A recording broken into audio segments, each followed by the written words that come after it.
창세기 31장 31절부터 42절의 말씀을 보겠습니다.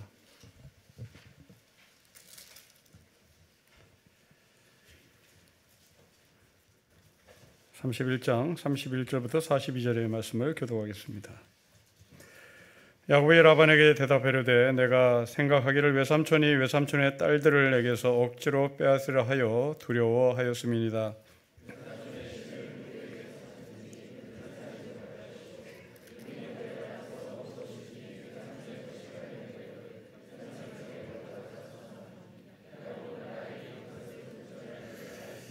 라반이 야곱의 장막에 들어가고 레아의 장막에 들어가고 두 여종의 장막에 들어갔으나 찾지 못하고 레아의 장막에서 나와 라헬의 장막에 들어가매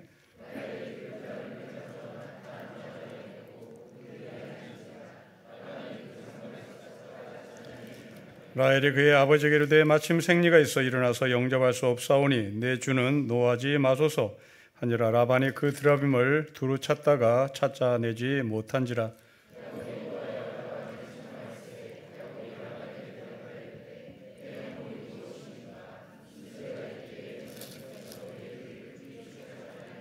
외삼촌께서 내 물건을 다 뒤져보셨으니 외삼촌의 집안 물건 중에서 무엇을 찾아내셨나이까? 여기 내 형제와 외삼촌의 형제 앞에 그것을 두고 우리 둘 사이에 판단하게 하소서.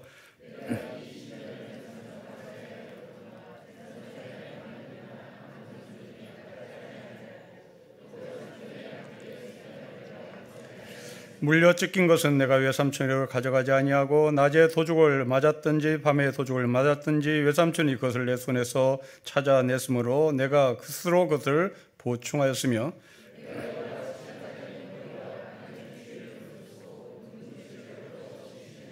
내가 외삼촌의 집에 있는 이 20년 동안 외삼촌의 두 딸을 위하여 14년, 외삼촌의 양떼를 위하여 6년을 외삼촌에게 봉사하였거니와 외삼촌께서 내 품삯을 10번이나 바꾸셨으며 우리의 하나님 아버지 아브라함의 하나님 곧 이삭에 경외하는 이가 나와 함께 계시지 아니하시다면 외삼촌께서 이제 나를 빈손으로 돌려보내셨으련마는 하나님이 내 고난과 내 손의 수고를 보시고 어젯밤에 외삼촌을 책망하였나이다.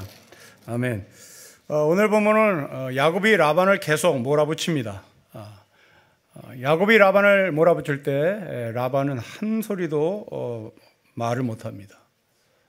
그 이유는 20년 동안 라반은 야곱을 억압했기 때문에 그렇습니다.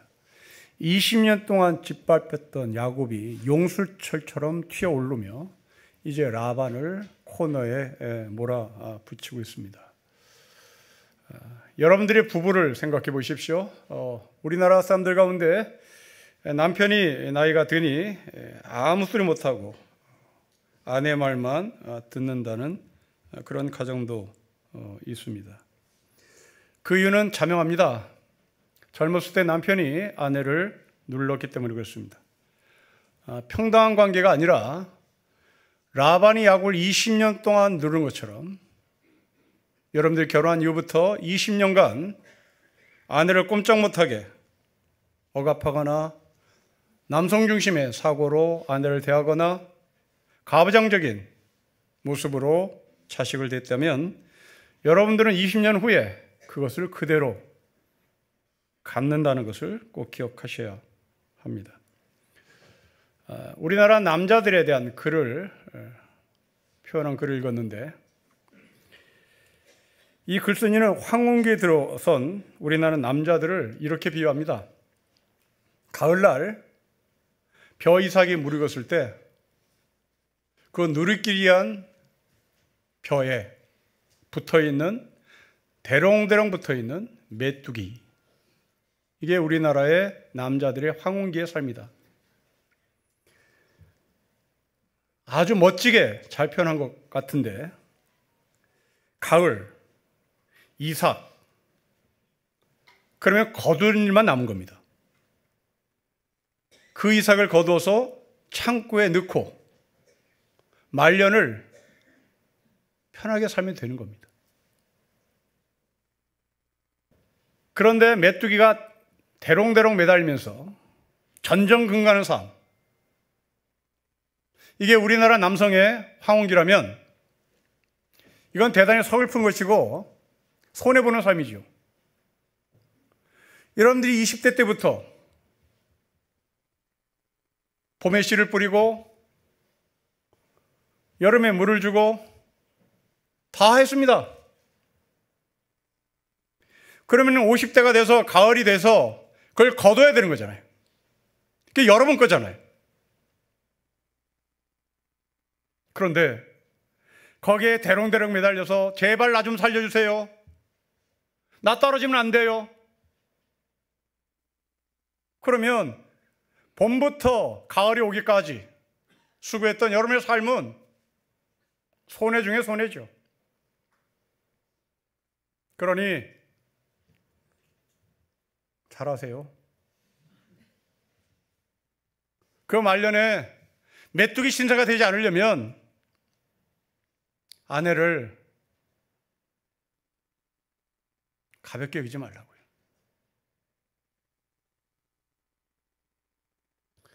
여성 대단히 똑똑한 존재들입니다. 제 아내와 부부싸움하면 저는 늘 여성이 놀랍다는 걸 봅니다. 대단히 이성적이에요. 대단히 논리적입니다. 부부싸움하신 여러분, 남자들은 바바바박 다 끝납니다. 논리도 없어요. 그냥 승질에다 끝납니다. 그런데 여성들은 조신조신합니다. 전후좌우를 정확하게 얘기해요. 그런 여성을 여러분의 아내로 하나님께 붙이셨으면 감지덕지 하셔야 되는 겁니다. 나같이 물불 안 가리고 앞뒤지지 못하는 남자에게 이성적이고 논리적이고 정확하게 문제를 집어내고 대안을 제시하는 그 여성이 여러분의 아내입니다. 가부장적인 사고는 결코 50대에 대롱대롱 매달려 있는 메뚜기 신세라는 것을 우리는 놓치지 않았으면 좋겠습니다. 오늘 본문을 요약해 보겠습니다. 야곱은 라반의 집에서 20년 동안 살면서 한 번도 라반의 동물을 손을 대지 않았다고 얘기합니다. 특별히 흠이 있는 짐승들, 그 다음에 상처가 있는 짐승들은 절대로 라반의 재산에 등록을 시키지 않았다고 얘기합니다. 두 번째로 야곱은 20년 동안 라반의 집에서 살아온 삶을 인수분해해서 자세하게 어떻게 살았는지 영수증을 제시합니다. 세 번째, 야곱의 이 모든 것을 보시고 하나님께서 야곱을 축복하시고 라반을 책망하셨다고 하는 말씀을 기록합니다. 자, 첫 번째, 라반의 재산에 손을 대지 않은 야곱을 보겠습니다. 38절과 39절입니다. 우리 같이 한번 읽겠습니다. 시작. 내가 이 20년을 외삼촌과 함께 하였거니와 외삼촌의 암양들이나 암염소들이 낙태하지 아니하였고 또 외삼촌의 양떼의 순양을 내가 먹지 아니하였으며 물려 찢긴 것은 내가 외삼촌으로 가져가지 아니하고 낮에 도적을 맞았든지 밤에 도적을 맞았든지 외삼촌이 그것을 내 손에서 찾았으므로 내가 스스로 그것을 보충했다고 얘기합니다. 여러분 두 가지를 볼 수 있는데 첫째로 38절입니다. 정직한 야곱을 기록합니다. 한 번도 라반의 재산에 손을 대지 않았다. 여러분 야곱은 라반의 집에 오기까지 사람을 속이는 존재였습니다. 그런데 지금은 정직한 사람이 되었습니다. 속이는 야곱이 정직한 사람이 된 이유는 20년 동안 속임을 당했기 때문에 그렇습니다. 속임을 받아보니 속인 자신이 보입니다. 우리는 이런 모습을 반면교사 삼는다. 역지사지라고 말합니다. 역지사지의 삶, 반면교사의 마음, 인간에게만 있습니다. 동물에게는 역지사지 없습니다. 동물은 반면교사 없습니다. 그런데 동물은 인간이 갖고 있는 감정 다 갖고 있습니다. 동물은 울기도 합니다. 동물은 웃기도 합니다. 동물은 사랑하는 감정도 있습니다. 화낼 수도 있습니다. 그런데 유독 인간만이 갖고 있고 동물이 없는 것이 있습니다. 상대방의 입장에서 나를 보는 거. 반면교사, 역지사지는 없습니다.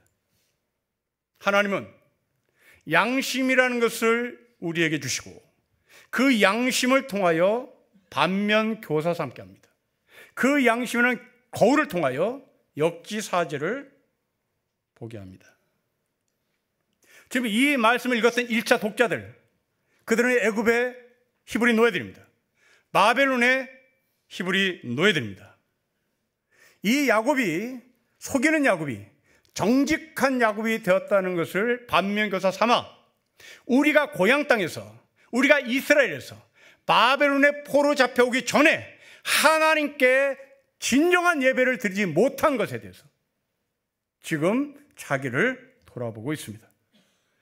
자기의 고향 땅에서 하나님께 예배드리는 것이 얼마나 큰 일상의 축복이었는지를 이들은 알며 바벨론에서 하나님 앞에 예배드리지 못하는 삶, 애굽에서 종살이하는 이스라엘 백성들, 그들에게 일상의 삶은 하나님께 영광을 돌리는 삶이었다는 것을 깨닫게 된 것입니다. 이번 주 화요일 밤은 우리 모두가 가슴이 철렁하고 공포스러운 밤이었습니다. 저는 늦은 밤 대통령이 계엄 선포를 하는 것을 보며 43년 전 광주의 공포가 엄습해 왔습니다. 우리나라 사람들은 계엄 그러면 무혈 계엄은 한 번도 없었습니다. 모두가 다 피 흘림이었습니다. 그것도 보통의 피 흘림이 아니었습니다. 수백 명이 죽었습니다. 공포입니다. 그것도 시민끼리 서로 부딪히는 것이 아니라 군인이 총을 쏴 사람이 죽는 계엄입니다. 얼마나 많이 죽었는지 43년에 광주에서는 죽은 사람의 시신을 안치할 수 없을 정도로 관이 부족해서, 나무관이 부족해서 골판지로 관을 만들어 시신을 안장한 영상이 그대로 남아 있습니다. 이런 트라우마를 갖고 있는 우리에게 계엄이란 단어는 정말 공포였습니다. 특별히 국회로 총 들고 들어오는 군인들을 보면서 저 군인들이 국회의원 애들에게 총을 쏠 수 있겠다는 생각을 하니 광주의 사건과 오버랩을 할 수밖에 없었습니다. 그러면 다시 저는 계엄령을 선포하는 대통령으로 눈길이 갔습니다.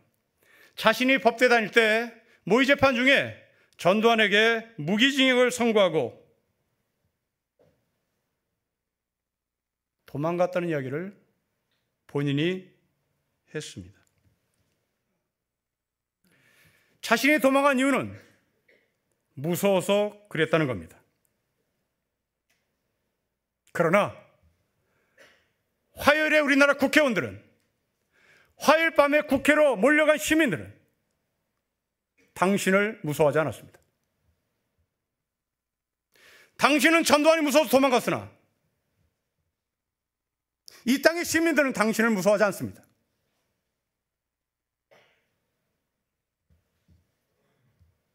당신이 정말 전두환이 무서워서 도망갔다면 역지사지해야 되는 겁니다. 반면교사 삼아야 되는 겁니다. 당신이 그때 무서웠던 것처럼 이 땅의 시민들은 얼마나 무서웠을까? 이 땅의 시민들은 얼마나 공포스러웠을까?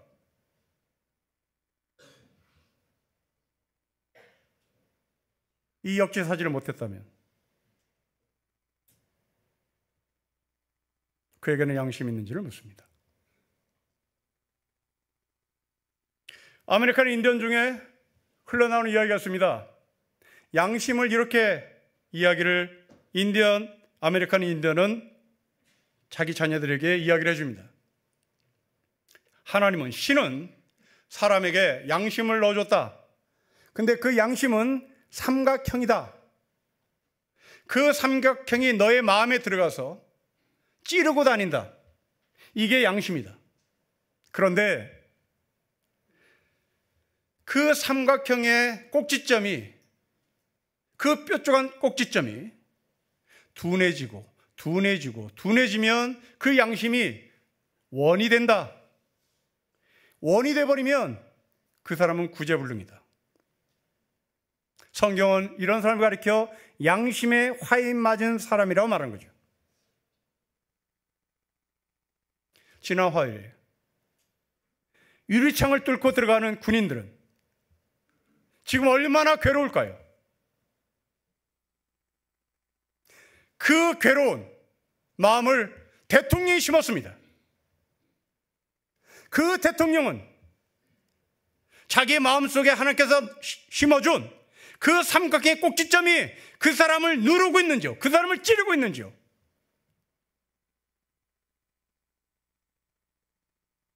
반면교사를 삼는 사람이죠.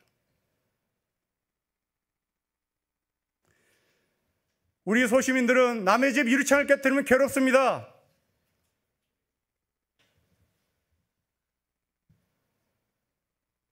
남의 물건 훔쳐도 괴롭습니다. 거짓말해도 괴롭습니다.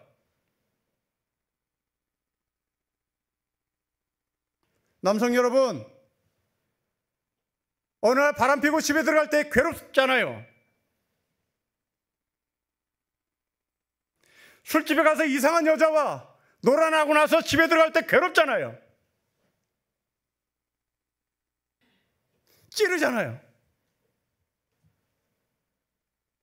그런데 그것을 밥 먹듯이 한다. 여자를 어디에 숨겨둔다. 그것은 삼각형의 꼭지점이 닳고 닳아서 원이 돼버린 거죠. 양심에 화인을 맞은 겁니다. 그러며 대통령은 경고하기 위해서 했다. 대통령직을 게임하는 것 같습니다.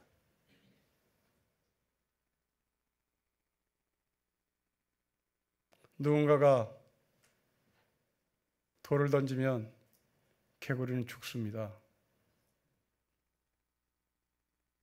꼬마들은 그 돌멩이를 던지는 것을 게임으로 장난으로 이겼을지 모르겠으나 그 돌을 맞는 개구리는 죽습니다. 사기치는 야곱, 정직한 야곱, 국민을 겁박하는 지도자, 국민을 섬기는 지도자, 자식 앞에 공포스러운 아버지, 자식을 죽기까지 사랑하는 아버지, 아내를 짓밟는 남편, 하나님이 나에게 주신 소중한 존재라고 고백하는 남편. 이것은 반면교사 삼을 때 배울 수 있는 힘입니다. 이어서 39절입니다. 39절은 신학으로 해석을 해야 합니다. 39절을 같이 읽겠습니다. 시작. 물려 찢긴 것은 내가 외삼촌에게로 가져가지 아니하고 낮에 도적을 맞았든지 밤에 도적을 맞았든지 외삼촌 그것을 내 손에서 찾았으므로 내가 스스로 그것을 보충했습니다. 여러분, 야곱은 물려 찢긴 동물을 라반에게 절대로 라반의 재산에 등록을 시키지 않았습니다. 이스라엘 문화, 아니 모든 인류의 문화는 흠이 없는 동물을 신에게 바치는 문화를 가지고 있습니다. 지금 야곱이 흠이 없는 동물을 라반에게 드렸다면 야곱에게 있어서 라반은 신인 겁니다. 라반이 야곱에게 신으로 대우해달라고 했는지 야곱이 알아서 라반에게 신처럼 대우했는지 모르겠으나 아무튼 야곱이 흠없는 동물을 절대 라반에게 드리지 않았다는 것은 라반이 신의 자리에 올라갔다는 이야기입니다. 흠없는 동물만 아니라 점 있는 양과 점 있는 염소까지도 야곱은 라반에게 주지 않았습니다. 곧 라반은 신과 같은 존재였습니다. 애굽에서 종살이 된 히브리 백성들이 보입니다. 자신들은 찢기고 상한 고기를 먹습니다. 그리고 당시의 신이었던 바로에게는 최상급의 고기를 갖다 바칩니다. 자신은 점 있는 양과 점 있는 염소를 먹습니다. 바로에게는 점 없는 양과 염소를 상납합니다. 저는 이 39절을 묵상하며 우리가 보입니다. 우리가 돈을 벌고 싶은 이유? 최상급의 소고기를 먹고 싶어서 그런 거죠. 흠없는 고기를 먹고 싶은 겁니다. 갓 잡은 소고기를 먹고 싶은 거죠. 싱싱한 고기를 먹고 싶은 겁니다. 이게 돈을 벌고 싶고 출자고 싶고 권세를 갖고 싶은 겁니다. 그런데 여러분들이 최상급의 소고기를 먹고 싶은 것이 여러분들의 꿈이라면 여러분들은 아직까지 권력욕이 뭔지를 모르는 사람입니다.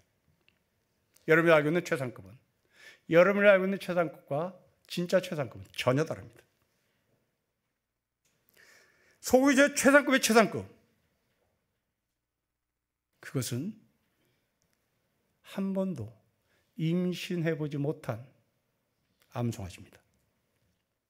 출산 경험이 없는 암송아지입니다. 우리는 이 소고기를 본 적이 없습니다.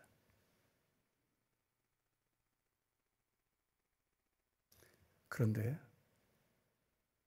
표현 자체가 정말 인간의 탐욕이 보입니다. 임신이 없었던 송아지, 출산 경험이 없는 송아지, 이 송아지의 육질은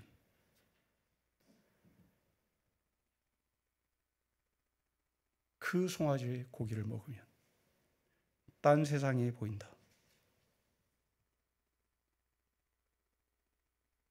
임신하지 않은 송아지라는 표현이 출산하지 않는 경험이 없는 송아지라고 하는 것은 철저히 남성 중심의 사고죠. 처녀를 찾는 남자들. 정말 야비한 겁니다. 라반은 바로 그런 사람이었습니다.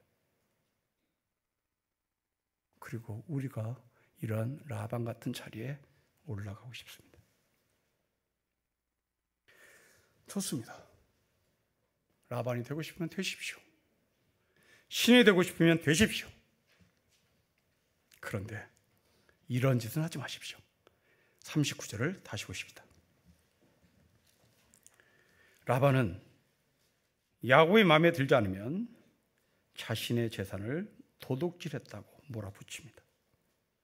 낮에 도둑을 맞았다. 밤에 도둑을 맞았다. 외삼촌이 나에게 찾아서 내놓으라고 얘기했다. 나는 가져가지 않았다. 그럼에도 불구하고 나는 외삼촌이 그렇게 몰아붙이니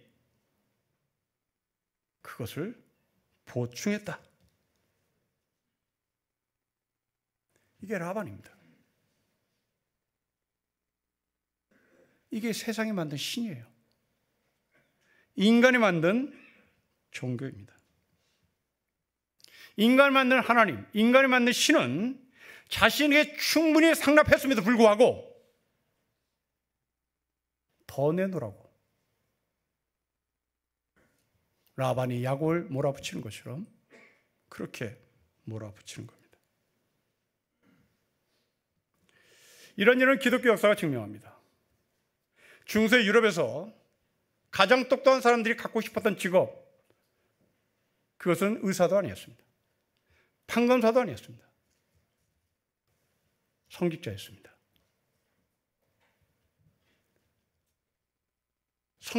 성직자가 되면 두 가지가 동시에 해결됐습니다. 권력과 돈이었습니다.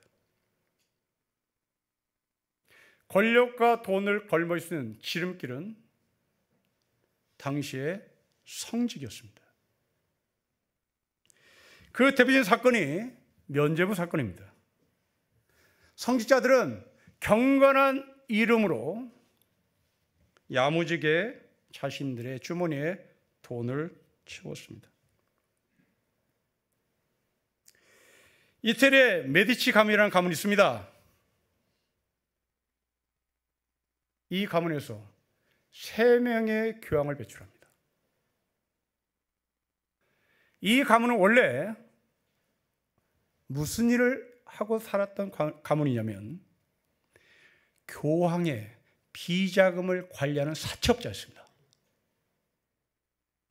교황의 비자금을 관리하는 사채업자인 이 메디치가 슬금슬금 돈을 착복해서 쌓아둡니다. 그리고 그 돈으로 교황을 만들어냅니다. 그 중에 이 메디치로부터 장학금을 받은 유명한 사람이 있습니다. 여러분이 잘 아는 레오나르도 다빈치가 메디치 가문의 장학생이었습니다.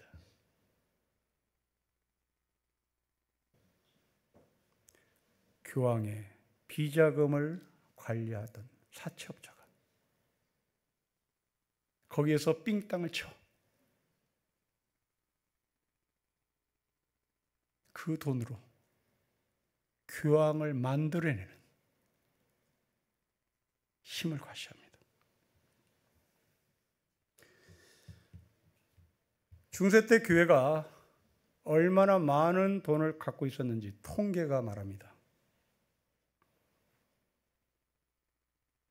유럽 전체 땅 중에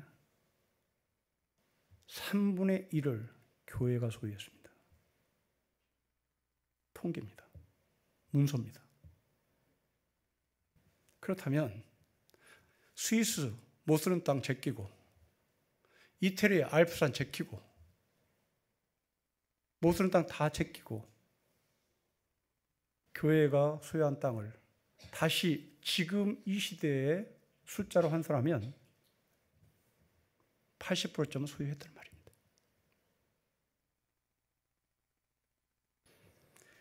당시 캐톨릭 성자들은 결혼하는 문화를 갖고 있었습니다. 그래도 불구하고 신부들은 자기의 본처 외에 첩을 뒀습니다. 왜 첩이 필요하냐고 어느 한 교황이 물으니 교황이 한 답변입니다. 내가 담석증을 앓고 있는데 의사가 나한테 조언해 주더라고. 성관계를 많이 해야 낫는다고. 남아있는 문서입니다.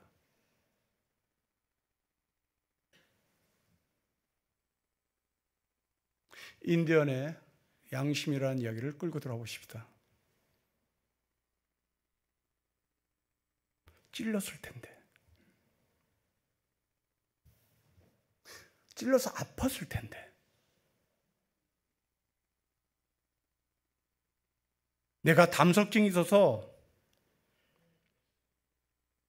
약으로도 안 되니 의사가 말하더라고. 성관계를 많이 해 낫는다고.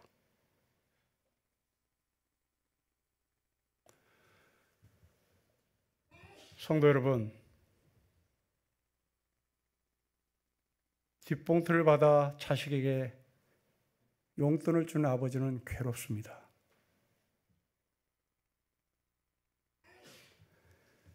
검은 돈을 받아 자식에게 학원비를 대는 아빠는 고통스럽습니다. 그런데 그 돈을 차곡차곡 모아서 집을 샀다? 그래서 그 집이 20억, 30억 올랐다? 그래서 나는 부자가 됐다?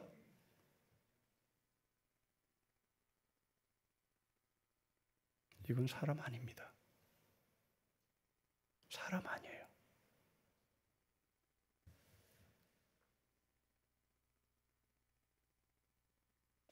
사람을 고문시켜 놓고 받은 월급을 가지고 밥 먹는다? 이건 사람 아닙니다.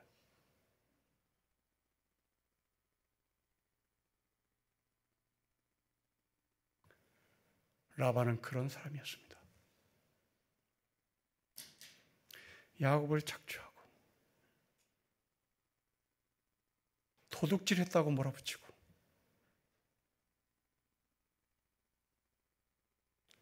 야곱은 꼼짝 못하고 그 라반을 신처럼 모셨습니다. 왜 그랬을까요? 왜 야곱은 라반을 그렇게 신처럼 상납하며 짓밟혔을까요? 성경은 그 이유를 얘기합니다. 여러분 31절을 보십시오. 야곱이 라반에게 대답하되 내가 생각하기를 외삼촌의 딸들에게서 억지로 빼앗으려 하여 두려웠기 때문입니다. 두려웠기 때문입니다. 그런데 이제는 바뀌었습니다. 42절을 보십시오. 우리 아버지 하나님, 아브라함 하나님, 이삭이 경외하는 하나님이 나와 함께 계십니다. 두려움, 경외 같은 말입니다. 두려움은 어둠입니다. 밤입니다. 경외는 아침입니다. 밝음입니다. 하나님을 보지 못하면 세상이 무섭습니다. 세상을 보던 사람이 하나님의 말씀을 만나면 세상이 두렵지 않습니다. 31절 라반이 두려웠습니다. 42절 야곱은 라반이 두렵지 않습니다. 하나님이 두렵고 하나님을 경외합니다. 오기 갇힌 춘향이를 찾아가는 이몽룡을 생각해 보십시오. 이몽룡의 얼굴은 초라합니다. 이몽룡의 옷은 남루합니다. 그러나 그는 당당합니다. 왜냐하면 암행어사이기 때문에 그렇습니다. 우리도 그렇습니다. 세상에 우리에게 흠없는 것을 상납하라고 외쳐도, 그래서 무서워서 라반에게 상납했던 것처럼 우리가 힘 있는 사람에게 주눅이 든다 할지라도 우리의 신분은 하늘의 대사들입니다. 이몽룡이 암행어사였던 것처럼 우리는 하나님께서 이 땅에 보내신 하늘의 대사에게 당당한 겁니다. 기죽지 않는 겁니다. 쫄지 않는 겁니다. 작금의 현실 앞에서 대통령 우리에게 겁박하지만 이 땅의 시민들은 겁박당하지 않았습니다. 나한테 무릎 꿇라고 얘기했지만 이 땅의 시민들은 무릎 꿇지 않았습니다. 인생의 후반을 사는 저에게 하나님이 누구냐고 물으면 저는 하나님을 이렇게 정의했습니다. 느리지만 지배하시는 하나님, 더딘 것 같지만 끝까지 추적하시는 하나님, 400년의 종살이 하던 히브리 노예들, 그들에게 하나님은 느린 분입니다. 그들에게 하나님은 더딘 분입니다. 그러나 지배하십니다. 핀셋으로 정확하게 찍어내십니다. 70년의 바벨론의 포로의 삶, 하나님은 더딥니다. 그러나 지배하십니다. 20년의 야곱의 삶, 느립니다. 더딥니다. 그러나 지배하십니다. 시편 기자 우리가 말씀합니다. 하나님의 말씀은 우둔한 우리 안에 빛을 가져다 주신다. 더디기만 보이는 하나님, 느린 것 같은 하나님, 그래서 우리가 어둠 속에 갇혀 있는 우리의 삶, 그 안에 빛을 오십니다. 길을 잃으면 지도를 참조하는 것처럼 우리 인생의 어둠을 만날 때는 하나님의 말씀에 귀를 기울여야 합니다. 세상을 생각하며 들었습니다. 세상을 생각하며 얻었습니다. 하지만 그 안에 말씀이 들어온다고 약속합니다. 아침은 배움으로 얻어지는 거 아닙니다. 아침은 하나님을 경외함으로 얻어지는 겁니다. 비틀거리는 내 인생의 걸음걸이, 주님의 말씀으로 굳게 세워달라고 기도하십시다. 어떤 권력도 나를 지배할 수 없다. 라반도 야곱을 통치할 수 없다. 바로도 이스라엘 백성들을 영원히 무릎 꿇게 할 수 없다. 지배하신 하나님이 나의 아버지시다. 그렇게 말하던 이 야곱은 자신의 20년의 삶을 조목조목 분석해서 라반에게 영수증을 제시합니다. 여러분 41절 오십시오. 우리 같이 읽겠습니다. 시작. 내가 외삼촌의 집에 있는 이 20년 동안 외삼촌의 두 딸을 위하여 14년, 외삼촌의 양떼를 위하여 6년을 외삼촌에게 봉사했거니와 외삼촌께서 내 품삯을 10번이나 바꾸셨습니다. 14년은 라헬과 레아를 위하여, 6년은 라반의 양떼를 위하여, 그리고 그 사이에 라반은 10번이나 야곱을 속였습니다. 14년 메시지가 담겨져 있습니다. 14년이란 7년을 2번 지낸 횟수입니다. 7이라는 숫자는 행운입니다. 그런데 그 행운의 시간을 2번 지났으니 행운의 행운이 되어야 되는 겁니다. 야곱은 그 14년의 삶이 지긋지긋했을 텐데 그럼에도 불구하고 14년을 해석합니다. 당신이 나를 짓밟았으나 나에게 14년은 7에 7이 된다. 복에 복이 된다고 얘기합니다. 물론 당시에는 고통이었겠죠. 그러나 14년을 들어가 보니 20년이 지나고 보니 그것은 헛된 시간이 아니었습니다. 이런 고백을 할 수 있었던 것은 바로 야곱이 들판에서 만난 하나님 때문에 그렇습니다. 베델 들판에서 만난 하나님은 야곱에게 약속했습니다. 내가 너를 반드시 고향 땅으로 돌아오게 하겠다고. 이것이 야곱이 버틸 수 있는 힘이었습니다. 폴 틸리라고 하는 신학자는 말합니다. 하나님은 존재의 근거. 존재의 근거. 이 말이 어려우니 이 폴 틸리는 이 말을 풀어냅니다.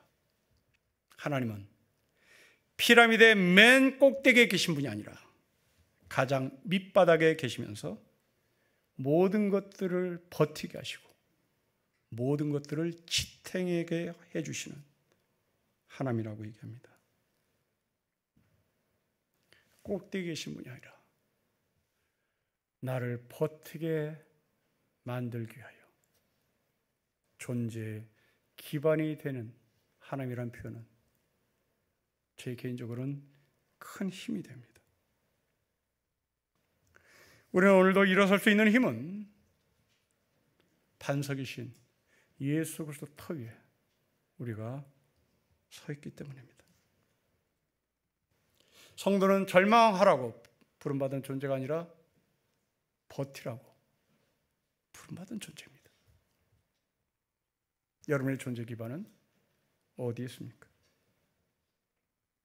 한때 세종 남극 기지에서 대원들이 실종된 적이 있습니다. 그 세종 남극 기지의 대원들이 모두 다 한 사람도 다치지 않고 구조되었습니다. 그 이유는 남극에 가 있는 모든 나라의 연구원들은 한 주파수를 사용했기 때문에 그렇습니다.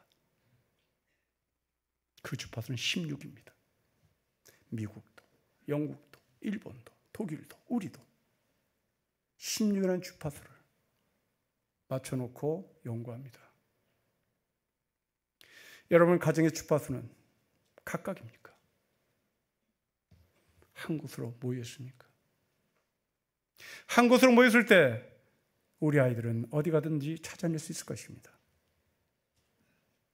내 남편이 힘들 때 우리는 기필코 그 한 주파수를 통하여 살려낼 수 있을 것입니다. 그 주파수는 하나님이십니다. 우리 존재의 근간, 우리 존재의 터, 그분은 하나님이십니다. 이어서 야곱은 또 6년을 기억합니다. 6년은 라반의 양떼를 위해서 일한 시간입니다. 여러분, 6이라는 숫자는 7이 하나가 부족한 숫자입니다. 갈급합니다. 7이 채워지면 좋겠는데 갈급해. 6이라고 표현합니다. 요한계시록에서 666이라는 표현을 씁니다. 하나가 부족한 6이 3개가 있습니다. 갈급하다는 얘기입니다. 우리가 하나님을 경외하는 것이 아니라 우리는 회사를 두려워하죠. 그 회사를 두려워서 라반처럼 회사가 나에게 명령할 때 우리는 야곱처럼 최선을 다합니다. 아침부터 저녁까지 있는 힘을 다합니다.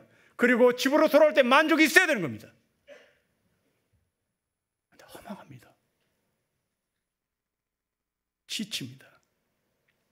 뭔가 빈 것 같습니다. 6이기 때문에 그렇습니다. 하나가 채워지지 않았기 때문에 그렇습니다. 그 하나, 그것은 하나님이 줘야 되는 겁니다.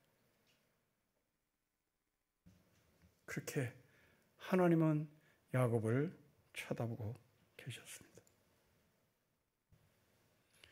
6을 7로 채우시는 하나님, 그 하나님은 20년 동안 야곱을 지켜보고 계셨습니다. 아무 말씀 없었던 하나님, 나를 잊은 줄 알았던 하나님, 그 하나님이 여전히 야곱을 보고 있었습니다. 제가 시편 중에서 128편을 참 좋아합니다. 128편은 이렇게 기록되어 있습니다. 주님을 경외하며 주님의 명에 따라 사는 사람은 그 어느 누구나 복을 받는다. 너의 손으로 일한 만큼 너가 먹으니 이것이 복이요 은혜이다. 너희 집 안방에 있는 너희 아내는 열매를 많이 맺는 포도나무 같고 너의 상에 둘러앉아 너의 아이들은 올리브 나무의 묘목과도 같다. 주님을 경외하는 사람은 이같이 복을 받는다. 이런 삶은 자식에게도 그리고 또 그 자식에게도 이 복이 약속된다. 누구에게요? 하나님을 경외하는 자입니다. 하나님을 경외한 자들에게는 남편과 아내가 자식이 한 자리에 둘러서 밥상을 가운데 두고 밥을 먹는 일상의 축복입니다. 이런 일상의 축복을 박탈당한 당시의 히브리 노예들, 애굽에 종살이했던 사람들, 바벨론의 포로들, 지금 이 시대 우리의 삶입니다. 그러나 하나님은 지켜보고 계십니다. 사방이 가로막혔을 때 우리는 하늘을 바라보는, 아니 나를 지태하게 만드시는 존재의 기반인 내 발바닥에 계시는 하나님을 볼 수 있었으면 좋겠습니다. 우리가 알고 있는 동화 중에 햇님과 달님이라는 동화가 있습니다. 호랑이에 쫓기는 오누이가 뒷마당으로 가서 나무로 올라가죠. 그 나무 꼭대기에 올라가자 하늘에서 동아줄이 내려옵니다. 오누이는 그 동아줄을 타고 하늘로 올라갑니다. 호랑이에게 쫓겼을 때, 세상이라는 호암마마 같은 무서움이 우리를 추격할 때 우리가 바라야 할 것은 하늘에서 동아줄이 내려온다는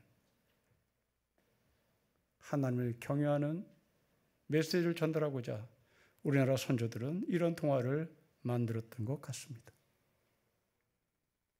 세상을 두려워하는 야곱,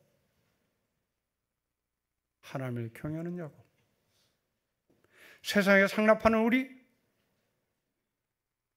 그럼에도 불구하고 하나님을 기필코 우리를 하나님을 경외하는 삶으로 그 자리에 갖다 놓으시는 나의 아버지 하나님이 참 좋습니다. 우리 모두 이 하나님을 아버지라고 신뢰하는 하늘의 약속의 삶이 되시기를 주로 축복합니다. 기도하겠습니다. 아버지, 한 끗 차이입니다. 두려움과 경외.